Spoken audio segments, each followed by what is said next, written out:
ইসলামে পরিষ্কার আছে, সারা পৃথিবীতে মুসলমানরা একজন নেতা নির্বাচন করবে, সেই নেতা নির্বাচিত হবে, তার নাম হবে খলিফাতুল মুসলিমিন, তার উপাধি হবে আমিরুল মুমিনিন।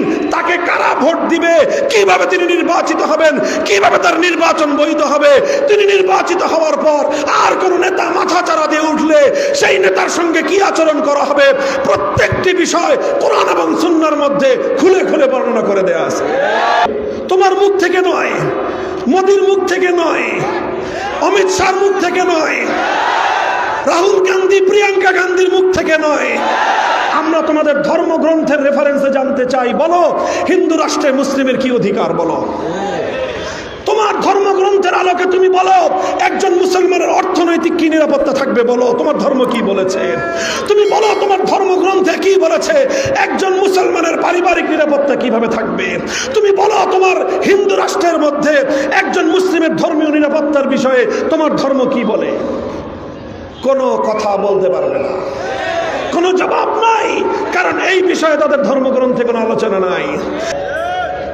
বিজেপি বলবে কংগ্রেস মানবে না, মোদি বলবে রাহুল মানবে না, কারণ মোদি বললে নিজেরটা বলবে, তার ধর্মগ্রন্থে নাই, নিজে আজকে বানায় বলতে হবে রাহুল গান্ধী সেটা মানবে না। আর আমাদেরটা আমি যেটা বলবো খেলাফত মজলিস, বাংলাদেশ খেলাফত মজলিস যেটা বলবে, জমিয়ত উলামা ইসলাম সেটাই বলবে, ইসলামী আন্দোলন সেটাই বলবে, জামাতে ইসলাম সেটাই বলবে, সারা দুনিয়ার সমস্ত ইসলামী দল এক কথা বলবে, ভিন্ন কোনো কথা কারো কাছ থেকে শুনবে না। চ্যালেঞ্জ ঘোষণা করে শতভাগ কনফিডেন্স, আত্মবিশ্বাস নিয়ে বলতে পারবো এই মহাবিশ্বের মধ্যে আজ পর্যন্ত ইসলাম নেতৃত্ব নির্বাচন করবার যে নির্ভুল পদ্ধতি দিয়েছে, পৃথিবীর কোন সিস্টেম সেটা দিতে পারে নাই। কিয়ামত পর্যন্ত সেটা সম্ভব নয়। জয় শ্রীরাম বলার জন্য যেরকম তোমরা আমার ভাইদের কাঁধের উপর তরবারি উত্তোলন করো, জয় শ্রীরাম না বলবার অপরাধে তোমরা যেভাবে আমাদের ভাইদেরকে নৃশংসভাবে হত্যা করো, ইসলাম কাউকে লা ইলাহা ইল্লাল্লাহ বলবার জন্য কোশ্চিনকালেও কারো ঘাড়ে তরবারি ধারণ করে নাই, ঘাড়ে তরবারি ধারণ করবার পারমিশনও নাই। ইসলাম এবং মুসলমানদের মধ্যে কোনদিন এই অভিশপ্ত ধারা ছিল না যে মুসলমান হয়ে আল্লাহর জমিনে মুসলিম জনপদে আল্লাহর আইন ছাড়া কোন মানুষের বানানো আইন দ্বারা জাতি পরিচালিত হবে, জাতি শাসিত হবে। এই অভিশপ্ত ধারা মুসলমানদের মধ্যে কোনোদিন ছিল না। ইসলামী হুকুমত বাস্তবায়নের জন্য যারা সবচেয়ে বেশি ত্যাগ কোরবানির নজরানা পেশ করেছে, এটা বেলুচিস্তানের মুসলমানরা নয়, পাঞ্জাবের মুসলমানরা নয়, এটা সেই খাইবার পাখতুনখোয়ার মুসলমানরা নয়, সীমান্ত প্রদেশের করাচি লাহোরের মুসলমানরা নয়। সবচেয়ে বেশি রক্ত, জীবন, ত্যাগ আর স্যাক্রিফাইস স্বীকার করেছে বাংলার মুসলমানেরা। আর এই বাংলার মুসলমানদের মধ্যে সর্বাগ্রে ভূমিকা রেখেছে সিলেটের মুসলমানরা।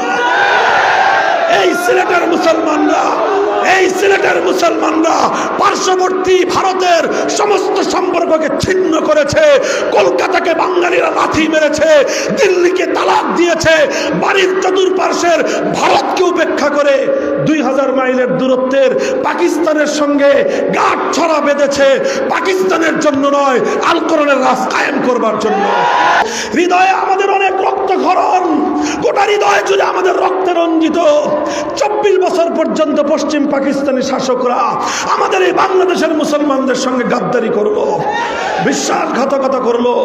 আমার দেশের সোনার সন্তানেরা, আলেম সমাজ বারবার ওদেরকে বললেন, আমরা তো পাকিস্তান, তোমাদের সঙ্গে পীড়িত করি নাই, আমাদের তো তোমাদের সঙ্গে আলাদা কোনো পীড়িত ছিল না, আমরা কেন বাড়ির পাশের ভারতকে ছেড়ে তোমাদের সেই 2000 মাইলের দূরের পাকিস্তানের সঙ্গে আমরা কেন যোগ দিলাম? তোমাদের প্রীতিতে নয়, বরং আল কোরআনের ভালোবাসায়, ইসলামী শাসন ব্যবস্থার ভালোবাসায়। আমাদের সেই ভালোবাসার পাত্র ইসলাম দাও।